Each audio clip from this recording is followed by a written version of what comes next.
بھائیوں بہنوں کے لیے اگر احتلام ہو جائے, آپ لوگوں کو ویٹ ڈریم آ جائے, یا آپ بیوی سے بستر کرے یا بیوی شوہر سے بستر کر لی, شرمگاہ کو لگ گئی تو غسل فرض ہے بولے محمد صلی اللہ علیہ وسلم.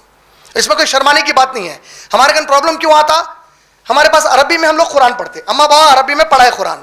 اب بچی جو ہے 6 سال کی, 18 سال کی, 16 سال کی بچی حیض کی آیت پڑھتی, تو اس کو معلوم ہی نہیں انہیں حیض کی آیت پڑھی, سو پڑھ لی بچی, پورا ایک قرآن ختم ہو گیا, ثواب مل گیا اس کو.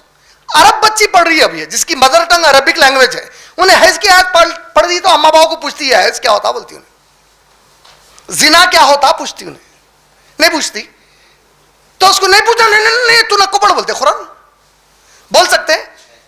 ارے بھائی ہر ایک کو قرآن سب کے لیے, انسانوں کے لیے ہدایت ہے. اما بابا ہی نہیں سمجھے تو ہدایت کہاں سے دیں گے؟ ان کا کام ہے سمجھانا بچی کو. حیض آ گئی تو بیٹے روزہ نہیں رہ سکتی.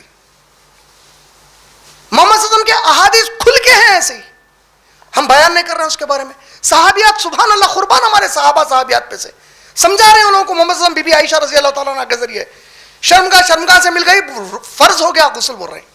فرض ہونے کا مطلب کیا ہے؟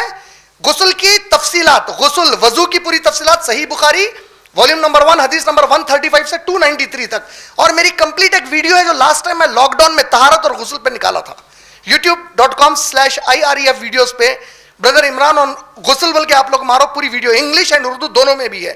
پورا تفصیلی طریقہ ہے, سنت طریقہ دلائل کے ساتھ وضو اور غسل کیسا کرنے کا. اگر آپ کا غسل اور طہارت نہیں ہے تو آپ کا وضو ہی نہیں ہوا, وضو برابر نہیں ہوا, نماز نہیں ہوئی, نماز نہیں ہوئی تو باقی کے پورے عبادت کوئی کام کے نہیں ہے. کتنی بنیاد ہے نا, فائدہ اٹھانا ہے تو یہ بنیادوں پہ توجہ دو. سمجھ میں آ رہا؟